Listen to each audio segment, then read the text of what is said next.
terminar el partido en Ciudad Universitaria, empate a 1 entre Pumas y Necaxa, la Universidad rescató de último minuto básicamente el empate en una gran pelota que fue a pelear el Memote y suma un puntito que le sirve, parece, de poco a los de Esteban Solari. Partido muy complicado para Pumas en términos generales hoy ante Necaxa. Así ha cerrado la jornada 5 del Campeonato Mexicano. Con Desiree Monsiváis, Ricardo Peláez, Miguel Ángel Briceño, Mario Carrillo. Viene igualmente Lalo Bricio con nosotros para hablar de todo el tema arbitral de la jornada. Así que aquí estamos ya en la mesa. Complicado, decíamos, partido con mucha lluvia también. En algún momento la cancha de Ciudad Universitaria resintió evidentemente las condiciones del clima. Desi, buenas noches.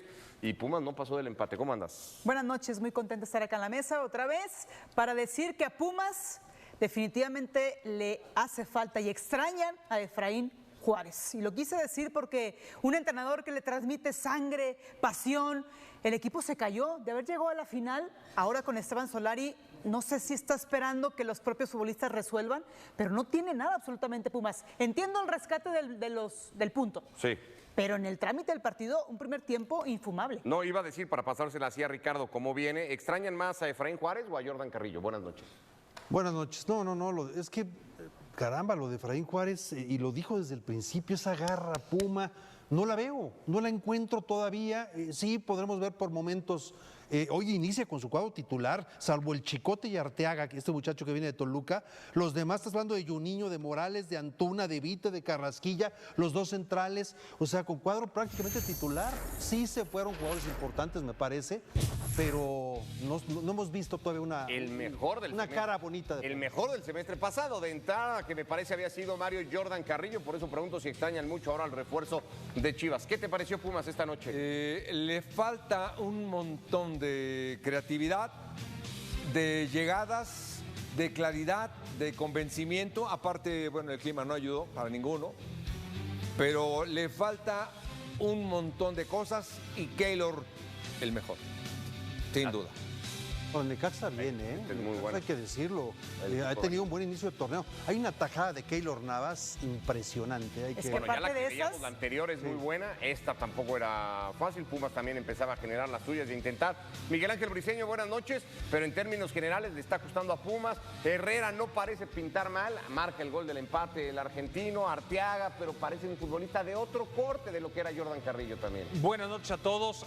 Hay dos cosas en las que estoy en desacuerdo. La primera es con yo creo que sí le sirve mucho al empate a Pumas, sobre todo a Solari, porque cargar con una derrota por cómo se dieron las cosas y que Necaxa inclusive pudo haber tenido una ventaja un poco más tempranera, trabajar mejor el partido por las intervenciones que dice Mario de Keylor Navas, yo creo que hasta le salva el trabajo a Solari. O sea, le salva el trabajo. O sea, hubiera puesto, por lo menos, tal vez exageré, pero el agua al cuello sí hubiera tenido con una derrota contra Necaxa, porque además es el primer gol de Pumas en CU en el torneo. O sea, es un gol súper útil, esa es la primera. Sí. Y la segunda, creo que mucha gente pierde de vista que el inicio de la gestión de Efraín fue muy medianita. O sea, nos estamos yendo con el papel de Efraín. El primer torneo. Un momento. El papel es justo lo que estoy diciendo. O sea, el inicio de la gestión de Efraín no fue el torneo pasado. Fue un primer torneo en que se metieron en zona de play-in y después terminaron naufragando casi al primero. Entonces, a lo que voy es, vamos a darle tiempo a Solari, pero tú puedes al menos cuenta, el mismo tiempo que le dieron en el exactamente, te puedes dar el mismo tiempo que le dio Efraín, porque al inicio Efraín no jugaba como el torneo pasado. Sí, pero te puedes dar cuenta inmediatamente de las formas de trabajar de cada uno. No, hay que hacer memoria de sí. No, entiendo lo de Esteban Solari con Pachuca, que fue otra referencia, otro equipo muy distinto, otros perfiles. Es otra cosa, sí. Pero también la creciente confianza de Efraín Juárez llegando a donde jugó, con toda la crítica que él mismo se cargó el equipo al hombro con las declaraciones. Pero ese fue el torneo pasado de eso. Entiendo, pero entiendo que quieres decir que va a ir creciendo, pero tú puedes darte cuenta del estirpe, o cómo se puede decir, de lo que puede transmitir alguien que está directamente dirigiendo un equipo o ser el capitán del barco. Era criticadísimo. Y Esteban Solari no lo tiene. Pero yo comparto con Miguel Ángel, Mario, con Efraín Juárez, decíamos, fue mucho bla, bla, bla, y es otra cosa lo que propone. Fue un técnico que llegó diciendo que iba a buscar, a proponer, y jugaba metido atrás y no generaba, y se echó torneo y medio sin dar resultados. El primer año sobre todo fue muy difícil para Efraín porque no pudo. Yo me imagino que ese primer torneo llegaron después llegaron Angulo, después llevaron jugadores interesantes, importantes, formó un grupo, pero sí le costó mínimo 10 meses a Efraín. Pero el inicio incierto también de Efraín. Hay que recordar bien también la gestión de la dirección deportiva. Acuérdense el inicio del primer torneo de Efraín con el portero y que no llegaban los refuerzos. A la fecha 5, como vamos ahorita, todavía le faltaba medio equipo a Efraín. Esa es la realidad. Estoy exagerando, por supuesto, no tantos. Y en el segundo torneo, cuando llegó Sancho, equipo completo con pretemporada desde el inicio del torneo. Se notó la diferencia ya con otros más adaptados, los que habían traído anteriormente y con los que llegaron. Creo que se hizo un muy buen ambiente, muy buen equipo y llegó hasta la final. O sea, tienen razón lo que dice Ricardo en el sentido que es el mismo plantel que llegó a la final. Yo creo que ambos tienen un poco de razón. Acuérdense lo del portero, el chavito, este pobre muchacho que lo ponen. Inició. El tema de lo que pides tú, Mike, de que le den el mismo tiempo de Solari, cuando Efraín llega, la vara estaba muy baja. Y entonces no tenías necesariamente con qué medirlo y decías, bueno, pues peor es nada, ¿no? Que se quede Efraín. Ahora está tan alta la vara en Pumas que va a ser difícil aguantar. Sí, es evidente que hay un mérito importante de Efraín en lo que consiguió Pumas el torneo pasado, que inclusive el inicio del propio torneo pasado no fue tan bueno. O sea, fue un más o menos desde la jornada 7, 8 que repuntó, al grado de terminar sorprendentemente como superlíder. Entonces, o sea, lo único que digo es, si vamos a compararlo con Efraín, entonces hay que darle el mismo tiempo que le dieron a Efraín. Totalmente. Solamente planteo eso. Vamos a hacerlo más claro.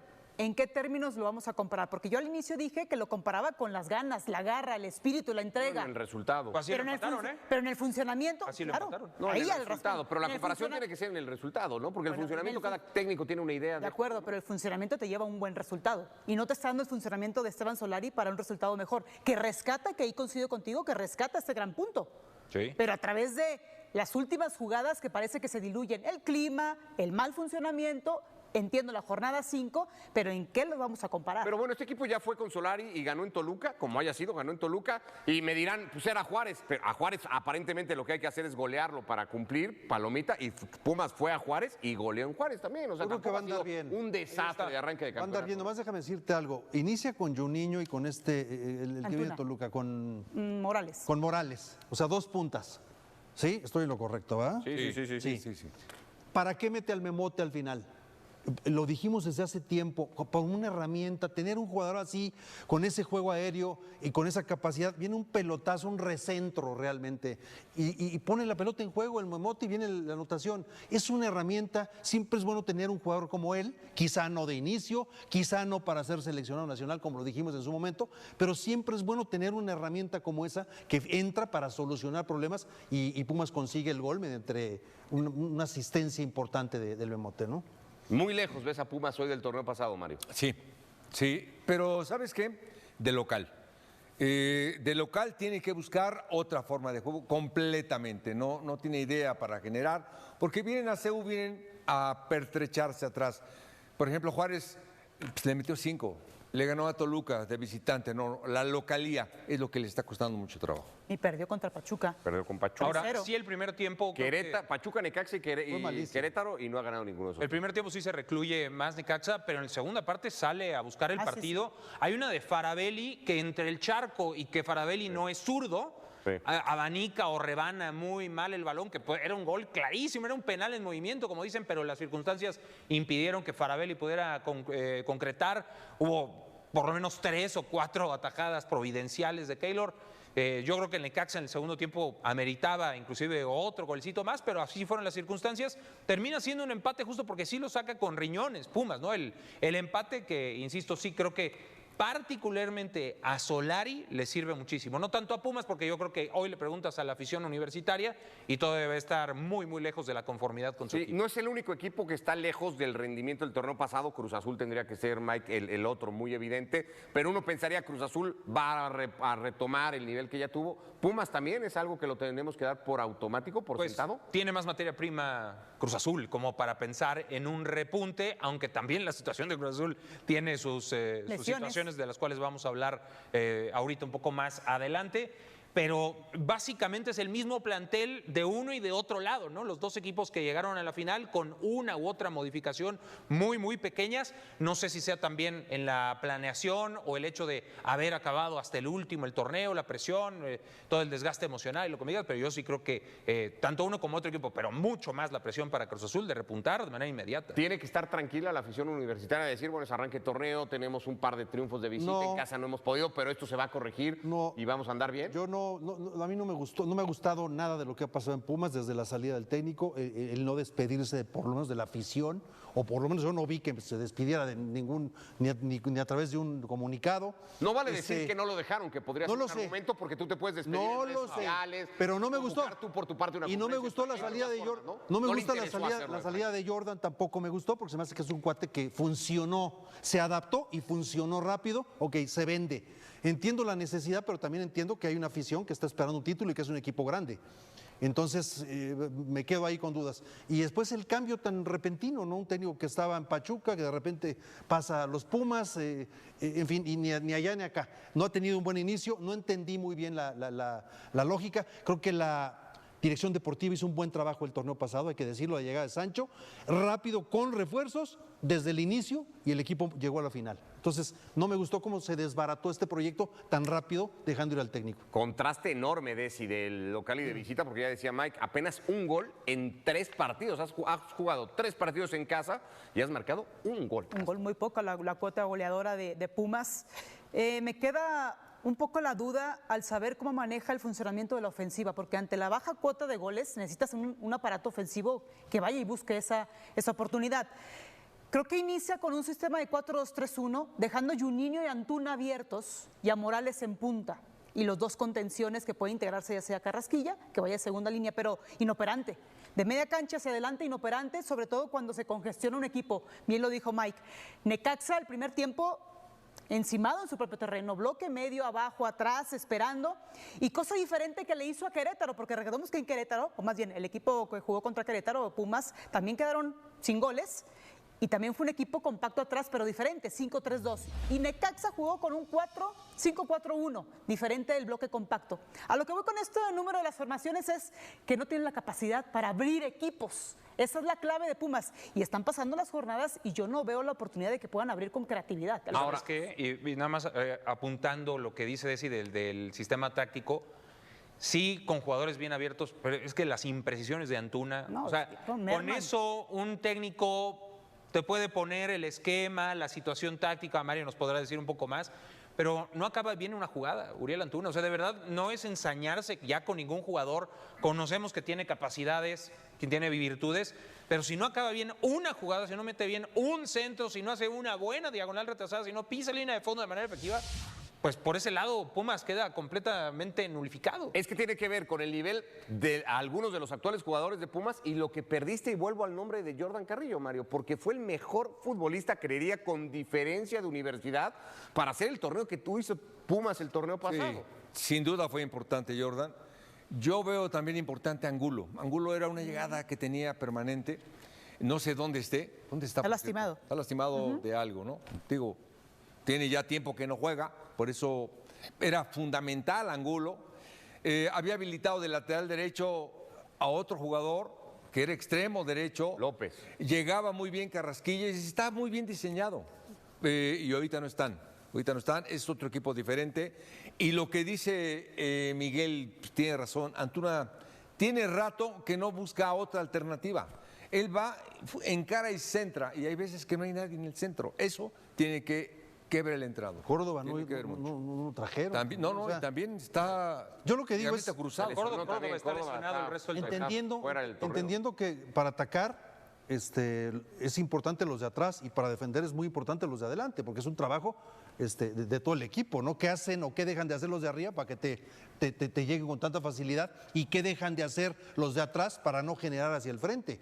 Si algo tenía Pumas era trabajo por fuera, y creo que interiormente también tenía buena contención. Carrasquilla no está en su mejor momento. Vite no es el mismo que vimos funcionar muy bien en otra posición, porque acuérdense que empezó muy tirado por la derecha y luego lo encontraron la posición y funcionó muy bien. Entonces ha habido movimientos. Hay que esperar también el momento individual de los jugadores para que Pumas tenga un buen funcionamiento. Debe estar. Si viene de una final, la responsabilidad es por lo menos entrar a la liguilla. Antes de ver jugadas puntuales del partido, un toquecito a Necaxa que me parece lo amerita, Mike. Una derrota apenas en las 5 primeras fechas. Anda bien el equipo de Aguascalientes. Sí, me parece que ahí va más o menos con el trabajo de Martín Barini. De pronto puede tener un resultado como el del lunes pasado, donde León, que anda muy bien, claro, es la sorpresa al momento del torneo, va y les gana en su propia cancha, pero tiene buen funcionamiento, tiene buenos resultados. Otro gol de Carranza, tener un 9 que haga goles es fundamental. Faravelli claramente es un referente. Luis Jiménez, un guardameta mexicano, sí, le dan la oportunidad de ser titular ya fijo y tiene una muy buena tajada en la parte final del partido cuando Pumas estaba encima. Es decir, hay ciertas cosas de Alpeña, que sea un jugador que tiene mucho tiempo en la institución. No anda mal Necaxa, o sea, por ahí creo que puede pelear meterse a la liga. No sé si top 5, pero ahí entre el 6 y el 8. Perdió con Toluca, antes del parón por Leagues Cup, así que ya tiene no más 2. que si llegan los billetazos luego, porque destacó un jugador. Bueno, es el proyecto deportivo no, que bueno, pero Necaxa, ya, ¿no? Pero hay que pensar un momento en la afición también. Porque así, futbolistas. No, nomás recordar un poco de los finales de los 80s y los 90s, cómo se conformó el Necaxa. Acuérdense, el América hacía así, mira, para atrás y los aventaba allá para atrás. Y cuando voltearon, los desechos, o como tú me digas, bueno, en toda la década, cuenten los partidos que le ganó el América al Necaxa. Entonces, de repente la afición hay que darle también, si estás armando un buen equipo, si el proyecto va bien, si logras una posición, parte de ahí y refuerza al equipo. Pero no lo van a hacer la filosofía de Necaxa. De hecho, las jugadas que les quiero mostrar ahí, porque hablan muy bien de Necaxa de esos tiempos, Ricardo, donde estabas tú, por supuesto, y se habla de un Necaxa. No, estaba Mario, de técnico. Por supuesto. Pero mira cómo defiende perfectamente Necaxa. El 5 y el 4 y el 1. 5-4 y un bloque bajo compacto atrás, por eso en las bandas para Pumas se le dificulta bastante. Ahí el tratado la pelota, va con López, va con los centrales. Y tiene 2 opciones aquí. Para filtrar o ir hacia afuera, y es cuando pueden romper las líneas. Aquí decidir por dentro, es cuando de pronto se ve un bosquejo de creatividad de Pumas, pero se diluye, porque puede tener la opción de ir todavía por fuera y quiere tirar desde muy lejos, es carrasquilla, se bloquea. Esto es lo que pretendía Pumas todo el tiempo, pero básicamente no funcionó, no le funcionó contra Querétaro, no le funcionó ahora con Necaxa, porque muy bien atrás ordenados, hasta que cae el gol. Por supuesto que el gol que es en una doble jugada. Previamente otras dobles jugadas, hay desatenciones porque estás básicamente todo el tiempo en la concentración, el campo está mojado, llevan pasando los minutos, no concretas el plan de juego y cae este gol, como lo vamos a ver adelante, en unas jugadas precipitadas. Hay 9 futbolistas en el área chica, la marca de referencia, 3 o 4 futbolistas de Necaxa que están sin referencia y el primer poste lo dejas completamente solo, te la clavan perfectamente con la altura de un 9 que se anticipa que tiene el hambre y que simplemente te la pone pegadita ahí al ángulo derecho de Keylor. Bueno, pues ahí está lo sucedido, el empate. Felicidades al Necaxa que cumplió 103 años esta semana. Ah, bueno, felicidades. ¿Te invitaron a la...? No, pero yo lo felicito a ellos, no me tienen que invitar a ningún lado. Bueno. Lalo Bricio con nosotros para hablar del trabajo del Gato Ortiz, hoy en Ciudad Universitaria. Lalo, buenas noches, bienvenido. ¿Cómo estuvo el Gato? ¿Qué tal? Buenas noches. Me parece que el felino hizo un estupendo trabajo en Ciudad Universitaria, dando muestras de su calidad, amonestó a 2 de cada equipo, 10 faltas de Pumas, 12 de los Hidrorrayos. Le pedían un penal ahí al minuto 54 y créanme que de buena fe esta jugada se analizó en el VAR de diferentes ángulos y diferentes velocidades y dicen que no le pega en la mano a Duarte la jugada. Vamos a verla, por favor. En segundo lugar, yo pienso que la lleva en una posición razonablemente natural, de acuerdo a la barrida. Y, por último, también le pega al Chicote Calderón, le pega primero la pelota. Entonces viene de un rebote del Chicote. Entonces me parece irracional que se pida una mano cuando está tan dudosa, ¿sí? Y en el VAR se revisó. Esta fue la única toma que nos dieron en la transmisión, pero de buena fuente les digo que el VAR la revisó de diferentes ángulos y afirman que ni siquiera le pegó en la mano.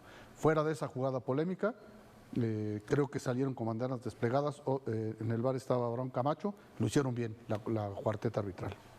¿Alguna cosita que les haya llamado la atención? No, yo le quisiera preguntar de una vez si se puede, no sé si... Va a estar más adelante, para que no queme. Porque ayer el primer gol del Atlas no es penal, es un penalotototototototototote. Lo traemos en el VAR, bueno. Raúl, en el Pero ámbar a favor del de VAR. Atlas, dices tú. No, para mí es foul del jugador del Atlas que mete el gol a Cruz Azul. En el La que semáforo. arrolla, dices tú. Se lleva el Lo defensa con las dos explicaba manos. ya Lalo ayer, pero bueno, lo va a que la retomar tienes seguramente.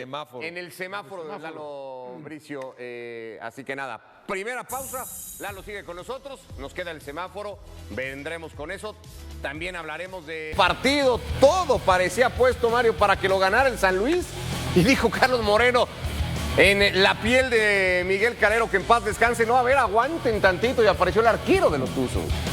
Dos técnicos mexicanos, jóvenes, que llevan a estos equipos. En verdad que San Luis tuvo un montón de tiempo para generar. Lo logró. Este chico Mora, chileno, bueno, no tan chico, falló un par de goles hechos, pero no logró tener la claridad suficiente. Hasta el final hicieron esta jugada que es muy agradable, muy buena, y este gran tiro de media distancia, y todo parecía que estaba miel sobre hojuelas, pero a mí me sorprendió el final.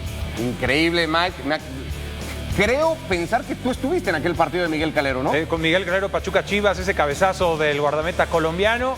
El Conejo también marcó un gol con el Pachuca, y ahora Carlos Y Moreno. Moisés Muñoz también, uno con el América. No, Chance, estamos ¿te hablando acuerdas del de ese? Pachuca, gracias. César Caballero con el reporte.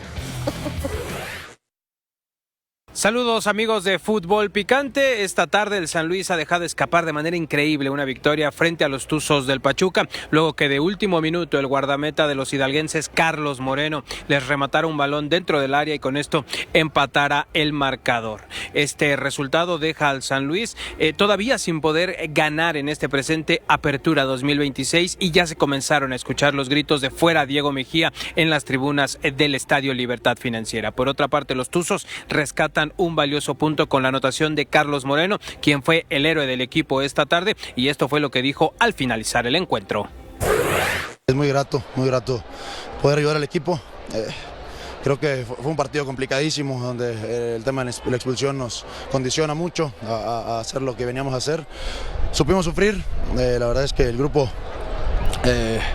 sabe que necesita eso, necesita pelear, necesita partir de eso, partir de la entrega, partir de eso para después jugar bien.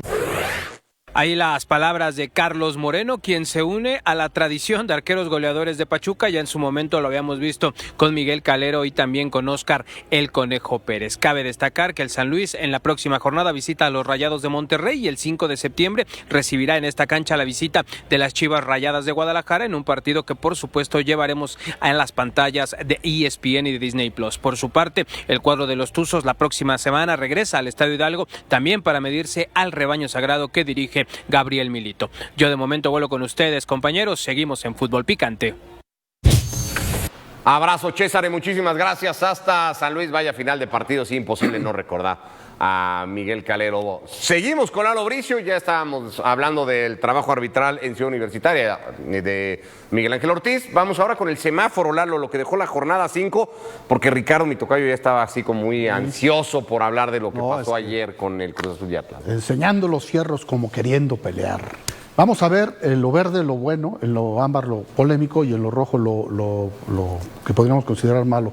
Pero si me lo piden, vamos a tener un tiempo de compensación de Bricio, y ahí les voy a pedir su ayuda y su opinión para esa jugada que ocurrió en Inglaterra. Vamos a empezar con lo verde. Es una jugada que ocurre en el partido de León contra Rayados al minuto 72 por ahí, que vamos a verle, el Mochis Cárdenas sale a querer jugar la pelota, pero alcanza ligeramente a rozar, pero le pega en el rostro sobre... ¿Lo toca, Cárdenas? Sí, sí lo toca. Sí, un rosa poquitito el En el balón. cuerpo y arriba en la cara también. O sea, no es una agresión, pero sí lo toca. Si lo toca es una falta. No, si hubiera sido una agresión, lo expulsa, ¿no?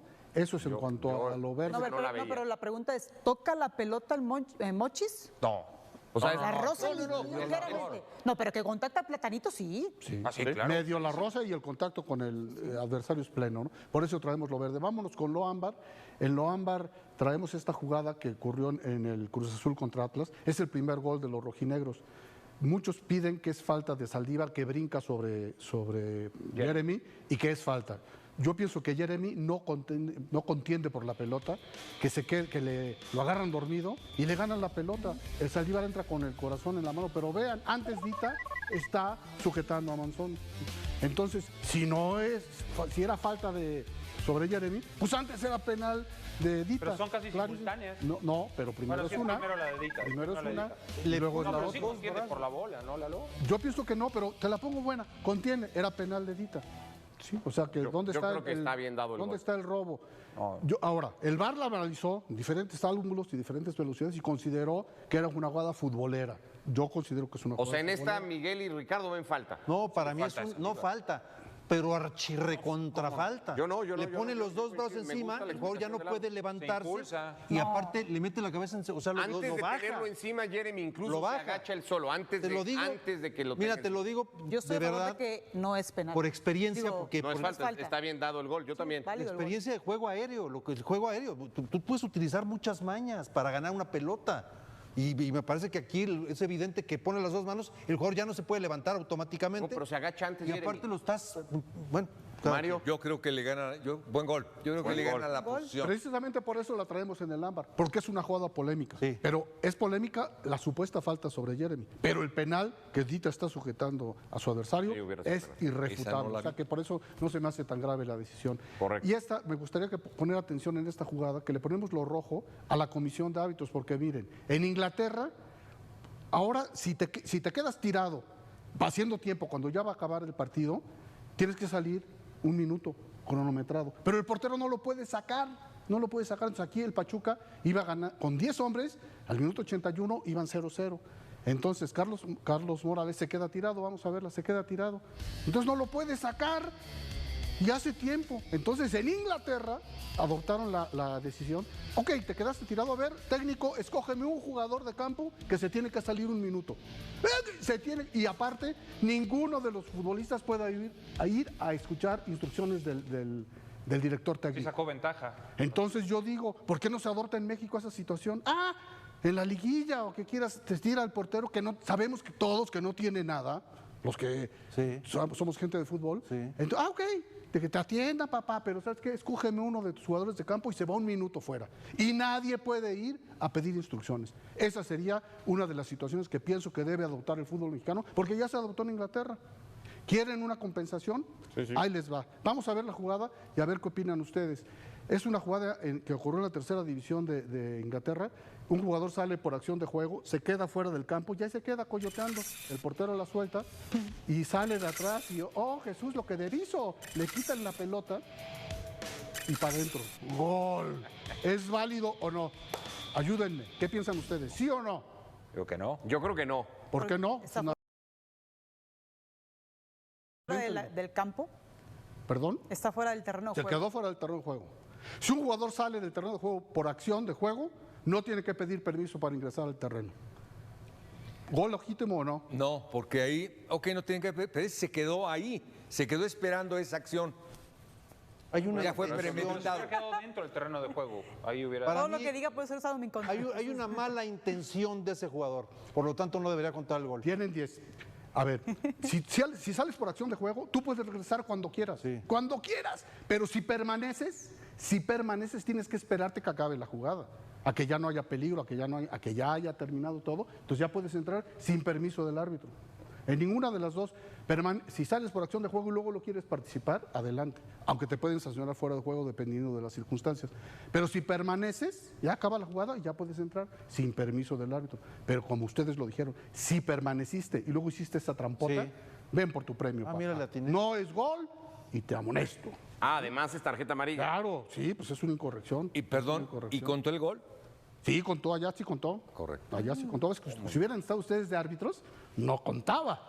Muy bien. Y está bien. Tienen 10 estrellitas en la Yo frente. te hubiera hablado por teléfono si hubiera sido árbitro para que me dijeras que...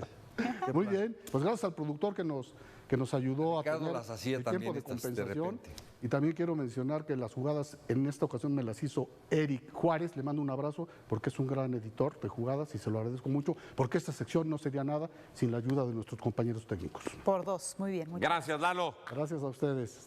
Gracias, buenas noches. Lalo Bricio con nosotros, el análisis arbitral, el semáforo. Hacemos pausa y venimos. Lo que nos dejó la jornada 5 son 4 preguntas picantes para el panel. Santi llegó al Milan y en sus primeros partidos mostró que podía competir. El programa recuerda 3 goles y 2 asistencias en sus primeros 5 encuentros en todas las competiciones. Después, la situación cambió. Las lesiones afectaron su continuidad y el propio Milan atravesó una temporada muy complicada. En ese contexto, ¿no sería justo analizar a Santi como si hubiera tenido una temporada normal? Pero tampoco se puede ignorar que ahora necesita recuperar terreno.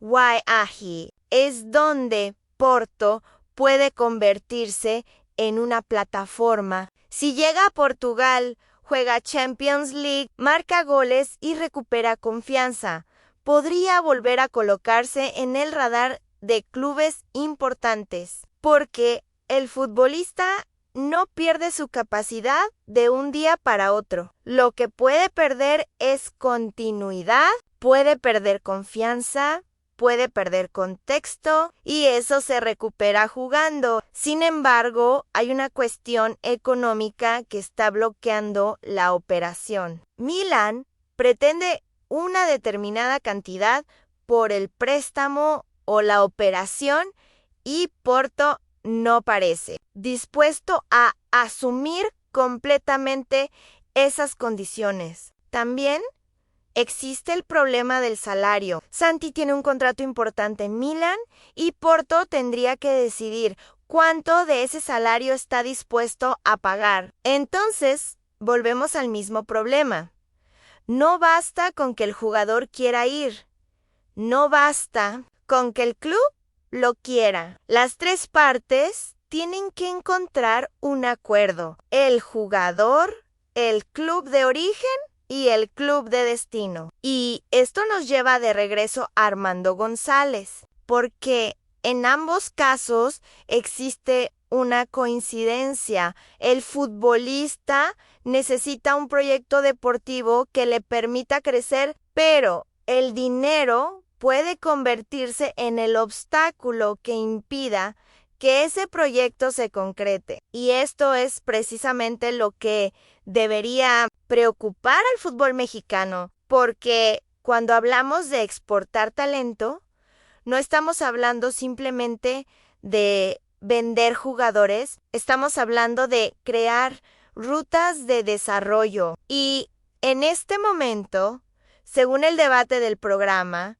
esas rutas parecen demasiado escasas. Antes del Mundial existía la expectativa de que México podría colocar 5 o 6 jugadores en Europa. El Mundial terminó siendo un escaparate mejor de lo que algunos esperaban. Varios jugadores se mostraron: Armando González, Eric Lira, Gilberto Mora, Israel Reyes, Brian Gutiérrez, Alvarado y otros nombres aparecieron en la conversación. Pero después del torneo no se produjo la ola de transferencias que muchos imaginaban. Y aquí surge una pregunta incómoda: ¿el Mundial realmente elevó el valor de los jugadores mexicanos o simplemente elevó la percepción que nosotros mismos teníamos de ellos? Porque una cosa es que en México consideremos que un futbolista tuvo un gran torneo y otra es que los directores deportivos europeos hayan llegado a la misma conclusión. Quizá el jugador fue bueno, pero no lo suficiente para justificar el precio. Quizá el rendimiento fue positivo, pero la edad no encajó con el proyecto. Quizá el pasaporte representó una complicación. Quizá el club mexicano pidió demasiado dinero. Quizá simplemente había mejores opciones en otros mercados. El problema es que no podemos reducirlo todo a una sola explicación. Pero si existe un patrón, a los futbolistas mexicanos están teniendo dificultades para dar el salto. Y cuando consiguen hacerlo, muchas veces llegan a equipos que no están entre los protagonistas de las grandes ligas. El programa menciona que actualmente existen mexicanos en Europa, pero también hace una distinción muy importante. Una cosa es estar en Europa y otra cosa es ser titular en un gran club de una de las principales ligas. Esa diferencia es enorme. Podemos decir que México tiene jugadores europeos, pero eso no significa que México esté produciendo una generación consolidada en la élite europea. Y si el objetivo es competir por los primeros lugares del mundo, eso importa muchísimo. El dato que se presenta en el programa sobre los cuartos de final del Mundial es contundente dentro de su propia lógica. De los 208 futbolistas de las 8 selecciones que llegaron a esa fase, alrededor del 82% jugaba en las 5 grandes ligas europeas. No significa que jugar en esas ligas automáticamente convierta a un futbolista en mejor, pero sí muestra que existe una relación muy fuerte entre competir regularmente en la élite europea y formar parte de las selecciones que llegan a las últimas etapas de un mundial. Entonces, si México quiere estar entre los 8 mejores, necesita que sus jugadores estén expuestos a ese nivel de competencia. Y aquí aparece otra contradicción. México tiene un mercado interno muy fuerte. Los clubes tienen recursos. Los jugadores pueden recibir buenos salarios. La Liga MX tiene una estructura económica que permite pagar cantidades importantes. Pero, precisamente, esa fortaleza interna puede convertirse en una debilidad externa. Si un jugador gana muy bien en México y su club pide una cantidad muy alta para venderlo,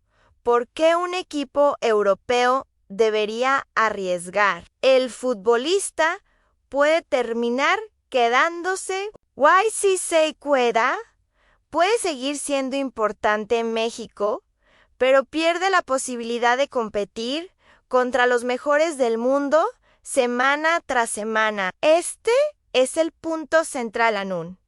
Mercado doméstico fuerte no debería impedir la exportación de talento, debería financiarla. Los clubes mexicanos deberían utilizar sus recursos para desarrollar jugadores y después venderlos de manera estratégica. Pero si el mercado interno termina inflando tanto el precio que Europa deja de comprar, el sistema se cierra sobre sí mismo. Y eso puede generar una especie de círculo vicioso. Los clubes dicen que los jugadores mexicanos son caros porque son buenos. Europa responde que son demasiado caros. Los jugadores se quedan.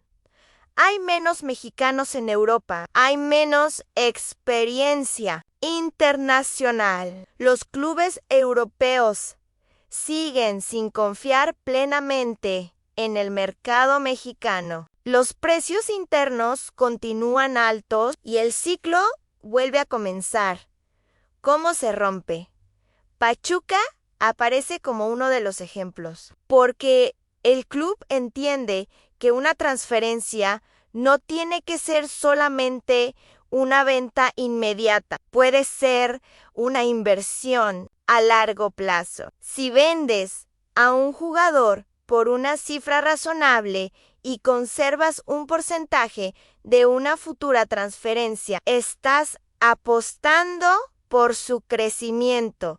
Si el jugador se convierte en una estrella, ganas después y al mismo tiempo el futbolista obtiene una oportunidad que quizá no habría tenido si el club hubiera exigido desde el principio una cantidad imposible. Ese modelo puede ser mucho más inteligente que intentar obtener el máximo dinero en una sola operación.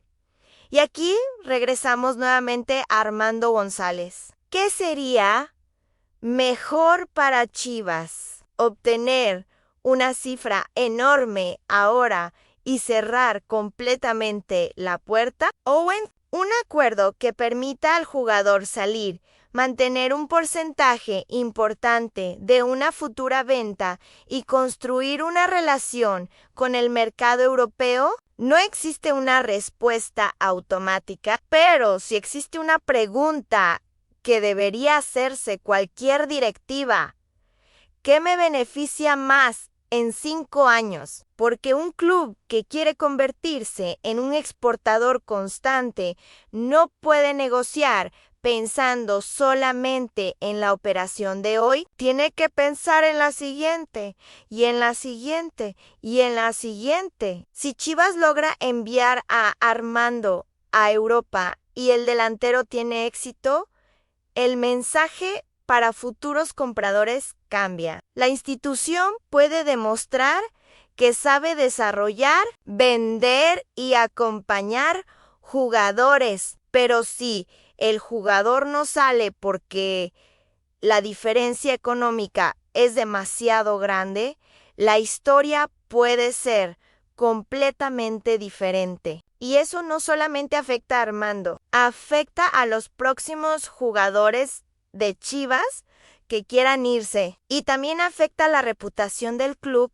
ante los equipos europeos. Por eso la negociación de Armando es mucho más importante de lo que parece. No es solamente una discusión entre Chivas y Olympiacos. Es una prueba para determinar qué modelo quiere seguir Chivas. El modelo de mi jugador vale lo que yo digo, o el modelo de mi jugador vale lo que el mercado puede pagar hoy, pero voy a participar en lo que pueda valer mañana. Son dos filosofías diferentes. Y la segunda parece mucho más compatible con un proyecto de exportación. Ahora bien, hay otra cuestión que no podemos ignorar a la liga a la que va el jugador. El programa cuestiona si Grecia es realmente el destino ideal para Armando.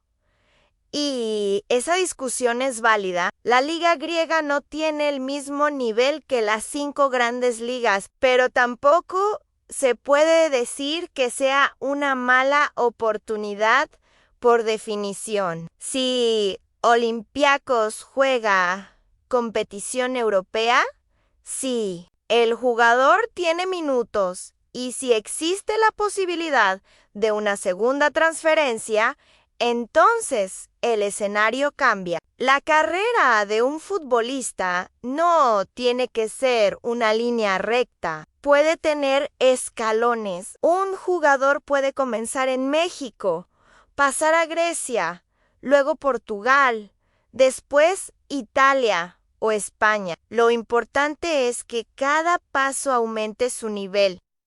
Y para que eso ocurra, el jugador necesita jugar. Esa es la palabra clave, jugar. No sirve de mucho estar en una plantilla de un club gigantesco si solamente se entrena y observa desde el banquillo. Para un joven de 20 años, los minutos son una inversión. Los goles son una inversión. La experiencia internacional es una inversión. Y por eso, el caso de Santi Jiménez resulta tan interesante. Santi ya demostró en Holanda que podía marcar. Llegó a Milán, comenzó bien, y después las lesiones y el contexto del club complicaron todo. Ahora Porto aparece como una posibilidad que podría permitirle recuperar lo que perdió. En Porto tendría una competición europea de primer nivel, un club con tradición y una liga que, aunque no está al nivel económico de Italia, puede servir como plataforma, pero nuevamente aparece el problema del dinero. Milan quiere una cantidad determinada, Porto no quiere pagarla. Santi quiere jugar. Milan necesita decidir si quiere mantenerlo o dejarlo salir. Y así se construye otra negociación que, igual que la de Armando, demuestra que el mercado no se mueve simplemente por talento, se mueve por dinero, estrategia, necesidad, contratos y oportunidades. Y si algo deja claro este programa es que México necesita aprender a moverse